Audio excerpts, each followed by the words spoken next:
Well, good evening, everybody. Welcome to the Community Focus here on Channel 6 TV. Kenny Fogel here with you. Glad you could be with us. And we got a new addition to the area. Been here for a while, but he still has time to introduce him a little more formally.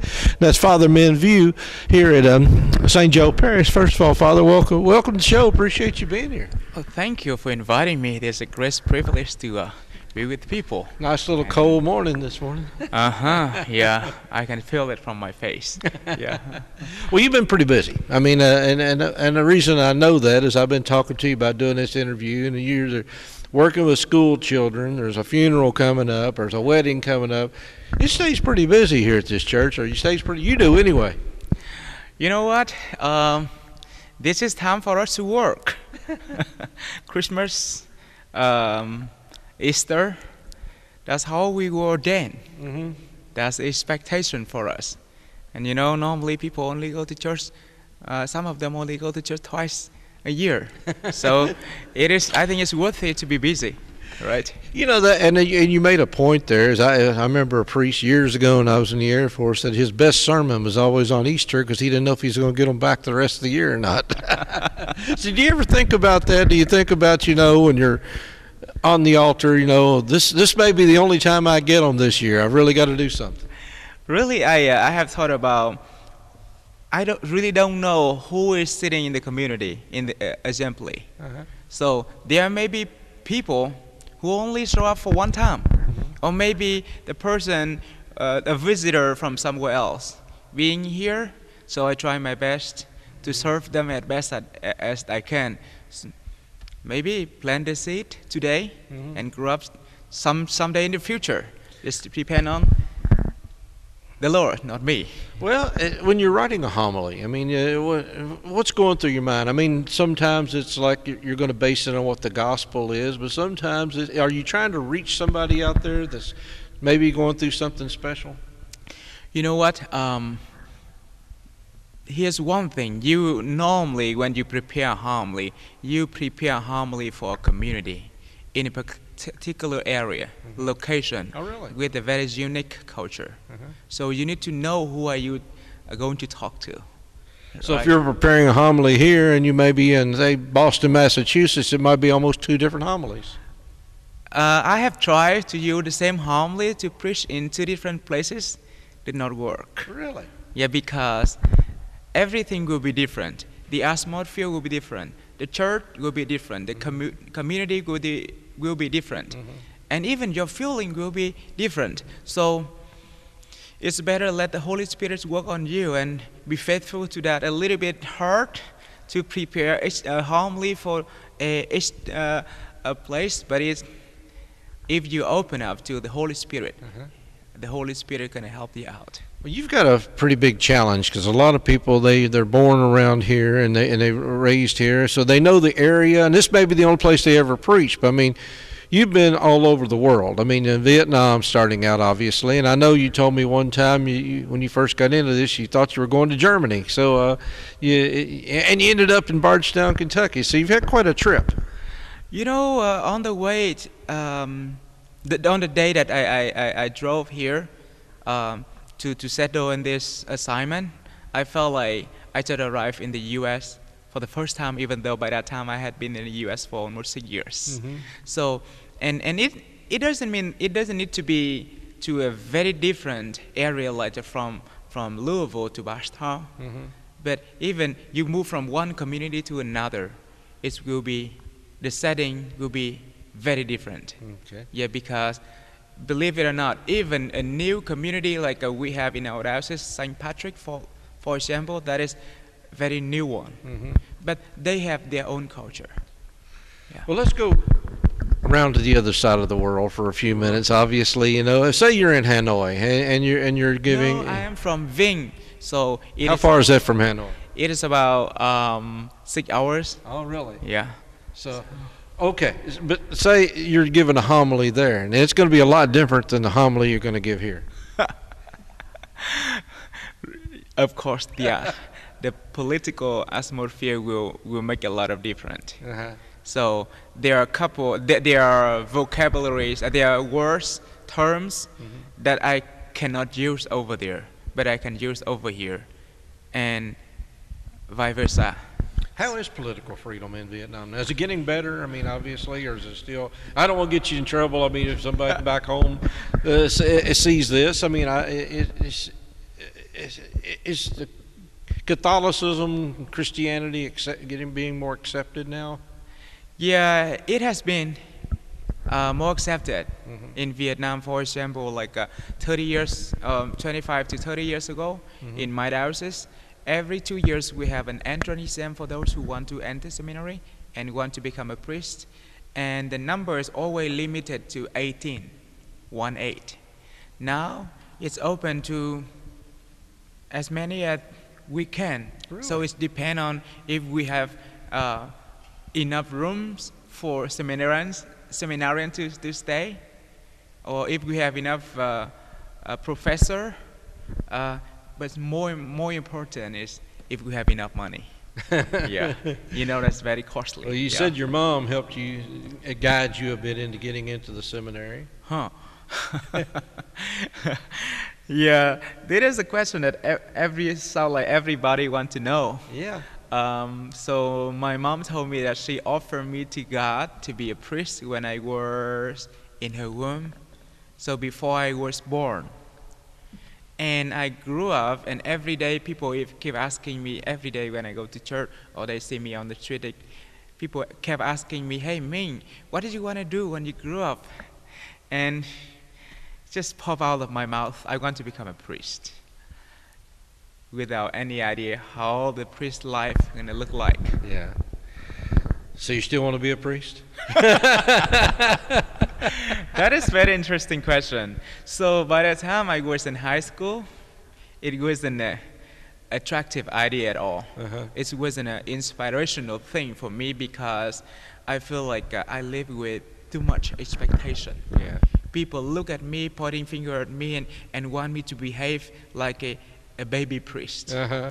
I wasn't a seminarian back then, right? Right. So it was burdensome. And when I was in college, I decided to step back a little bit. Mm-hmm. And I thought probably I stepped back a little bit too much. By that time, I whenever I go to church, I felt like priests standing at the elbow, saying things that means nothing, Yeah. make nonsense, because so many people who are suffering out there, and why they don't do something, why they do something, but sitting in the church, in the rectory. That's how Yeah. I felt at that time. And one thing that I have told people sometimes, that I grew up getting addicted watching news. So in Vietnam, in the house, people don't have rooms. Mm-hmm. So they said that area, for example, that area you will be sleeping area, and in here in the middle of the house will be the area for living room, and we have the ancestor or altar Mm-hmm. there. On the other side will be the place which we consider in the U.S. the bedroom. Uh-huh. Yeah. So on the other corner will be the place for children to study, to do homework at night. So I grew up, and I don't remember, probably I started listening to the news from the radio before we have the TV, Mm-hmm. when I was about 6 years old. And I just keep watching it. And one day my daddy, he got a little bit mad at me because I watch too much news.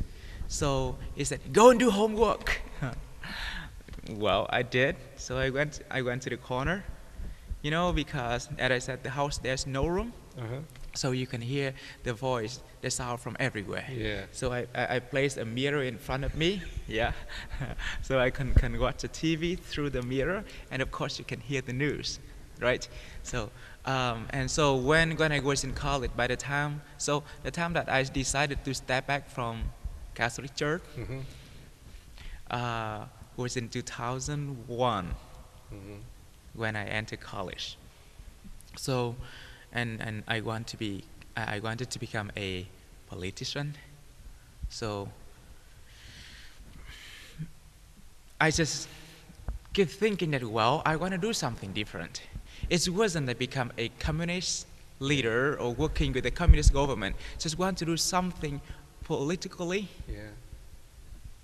to help people, to make something different. Well, people laugh at me all the time because I tell people I think politics is the next best thing to the ministry, and I do believe that because I think you do help people and you do get involved, and I think you're thinking along the same lines Yeah. in some ways. So I think here's when we talk of politics, when we talk about politics, we talk about being a politician, we may think about something else rather than having doing the ministry of love. Yeah.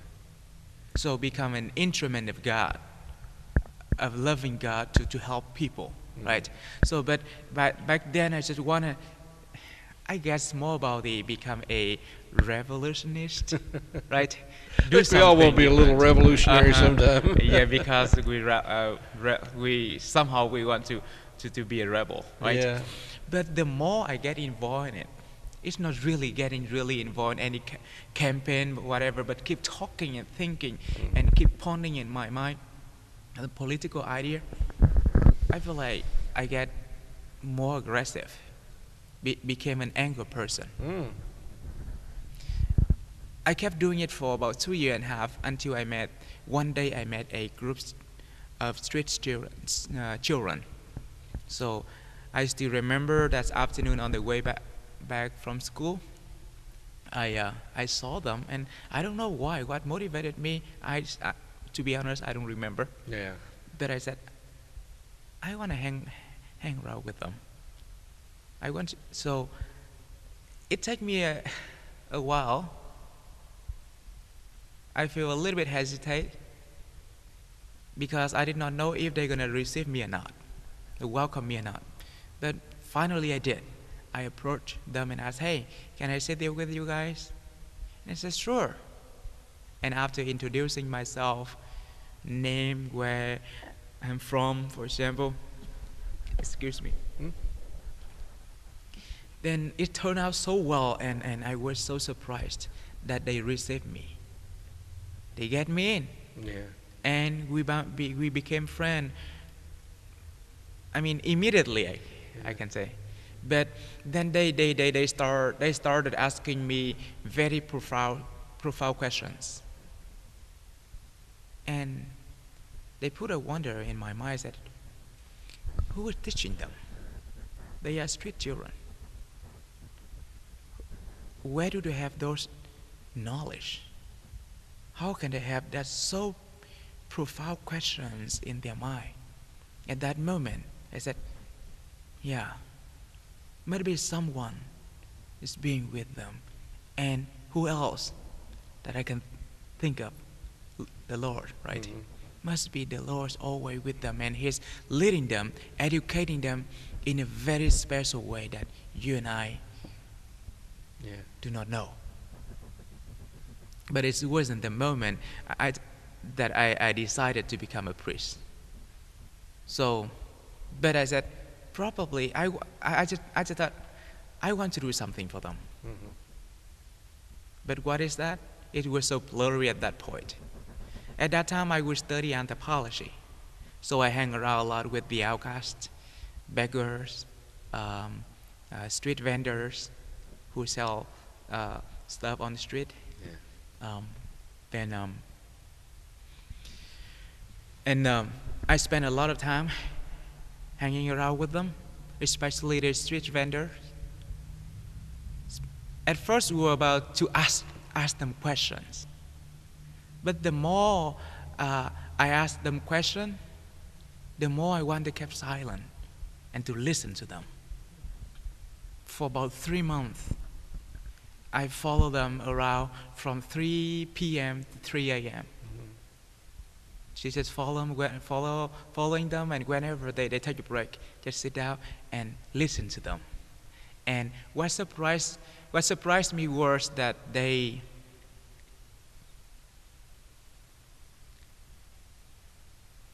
people value them by the thing that they sell, but somehow did not people do not value them as with their integrity. And they carry their life silently. And they were so happy when someone seemed to care about them, asking questions about their life. Sounds to me like you got more of an education doing that than you do going to the seminary. Then you know what? I at that point said, well, I want to make something different. But I'm not sure if being a politician can help me to do that. And it could be too difficult. And obviously I got aggressive, more and more aggressive. But here I am, listening, sitting down, listening to these people who are voiceless, who are unheard. And probably being a priest is my call. Just being the ear for Christ, being the heart for Him. And if He wants me to say something, the Holy Spirit will work on it. So you don't need money, you don't need power. Just willing to be there to be an instrument for Christ. So listen, give people respect, and everybody's got a story. Yeah. Every people that's sitting in this church every Sunday mornings. Yeah. Everybody's got a story. It might be a little different. Might not be a story you want to hear, but it's a story. Yeah. So the most important thing is just the willingness to listen to them. With empathy, with love. Yeah. And the Lord will make the difference in their life. Not me, not you. Right? Yeah. He will change by that encounter. Well, I think you made a great politician, but I think I'm glad you've decided to become a priest instead. And it's back to the question you asked me seconds ago, that if I still want to become a priest. You know, whenever I think about those kids and the people, the vendor seller, my heart start dancing. So back to now, I consider them as the people who motivated me to become a priest, and I want to become a priest for them. Well, one of the things that fascinated me about the Catholic Church and Christianity in particular is it is worldwide. I mean, I guess, like I said, it fascinates me hearing your stories from Vietnam. I was in France a few years ago, and I went to a Catholic Mass. Didn't understand a word because I don't know French. I know a few words. I can ask for a glass of ice water or something. That's about it. But I do remember I knew everything the priest was talking about because I knew the Mass. And he said the Our Father in French, and I sort of said it along with in a way because I didn't know enough of the words, but I knew what he was saying. So that's what fascinates me, is that you've been all over the world to see this. And are people, I know this is a loaded question, but are people pretty much the same inside all over the world when you see this, suffering from the same anxieties and same concerns? What do you see when you see somebody all over the world, when you think about another country? Is it? This is a question I really like. So coming from a small country, a poor country, so when I first came here, somehow I underestimate myself. And I consider, or I look at all the white people from Europe, people from America, as in a higher level. It was difficult for me at that point to talk to, because I always thought that, well, I am the lower. But then, since I became a deacon and start giving homily and distributing Holy Communion, I start looking at people's eyes, and I see from there a human, that we are suffering in the same way. We are longing for the same thing. We're all scared of what we don't know. We're scared of people that are different from us, that look different from us, talk different from us, come from a different political system or something. And we're all scared of that. Yeah. And what you're doing, I guess, sort of fascinates me because you're bridging that gap. Because now you get a chance to talk to somebody that's never talked to somebody from Vietnam before, or you get a chance to talk to somebody that's as you say, we're all part of the human race. Yeah. So when I did CPE means Clinic Pastoral Education in UOL, the University of Louisville, right? And I have the privilege to meet many people, patients, and their families. And what were so amazing that what people need from me wasn't about my knowledge. They did not care how good my English was, but they appreciate my presence, my willingness to be there. And sometimes I came to the point that, well, my English is not good enough at that time to make a longer conversation. I don't have the medical, the knowledge. But I can offer my presence, my willingness, and sometimes even when I got really tired, I said, I offer my nothingness. I don't have anything else, anything left to give, but my desire to be there with them, and people receive it. And it helped to bring a lot of consolation to, no matter who they were, they receive it. And I feel like that is great privilege to be a servant. So to be a servant and to be a boss, you need to be knowledgeable. You be able to manage the business. But to be a servant, you offer your service with your whole heart.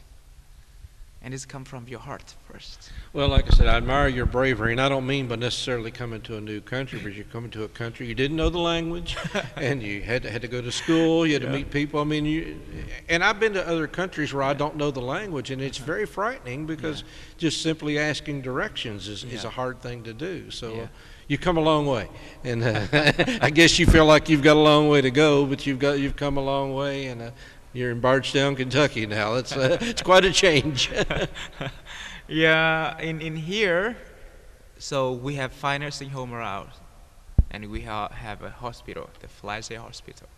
So come to meet people and offer your presence. Sometimes, when they get old, all of them are in the old age, so they're listening. I mean, they have some hearing problem, or they have short-term memory, for example. But it doesn't matter. What they can receive and what they can feel is your present, physical present. And what I have to do is only to smile. And you do that very well. And I know you like candy, so when you visit the nursing homes. Just give them a big smile. And hey, how are you doing? So great to see you. Asking a couple questions, and you may hear them repeat the same story within 2 minutes, but it doesn't matter. They appreciate. People appreciate your willingness to be with them. That's my meaning. Well, I do appreciate you being with me today because it's wonderful that you're doing what you're doing, and I do appreciate it. I know you're busy, and I had to work around your schedule there a little bit. Christmas is busy, but I probably don't get a whole lot of breaks even between Christmas and Easter. I mean, there's always somebody that wants to come and talk to a priest about something. I really appreciate that opportunity to not only talking to you face to face, because I know that it will be on TV and people will listen to it, and it helps train their ear to be more attentive when they listen to a strange English. I mean, learner, I still consider myself as an English learner, but Hey, I do too. I butcher the language. But it doesn't matter what season.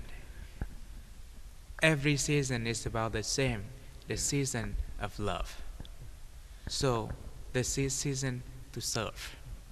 So as long as I can serve people, I'm happy. All right. Well, Father, I appreciate you being here, and thank you for doing this today, and thank you for what you're doing. Like I said, you went through a long journey to get here, sort of reborn again in a way, in some ways, because it's wonderful. So thank you for being here, and keep up what you're doing. Yeah, with your prayer and people prayer, I really appreciate. Actually, it has been challenging for you all as well. As I said, even though I have worked really hard to improve my English, for example, but it's still challenging for many people to listen to me. Mm-hmm. So your warm welcoming has helped to encourage me, and especially your presence here today, your concern about what I'm doing, and it's helped to encourage me, to motivate me, and to be a better servant. Glad we can do our part. Yeah. And thank you. Well, thank you very much. Thank you. Father Menview here at St. Joe Catholic Church. Been here in about 6 months now, and he'll be here a little longer. So if you get a chance, stop by and say hello. And we appreciate you tuning in. We'll be back in just a few minutes here on Channel 6 Community Focus.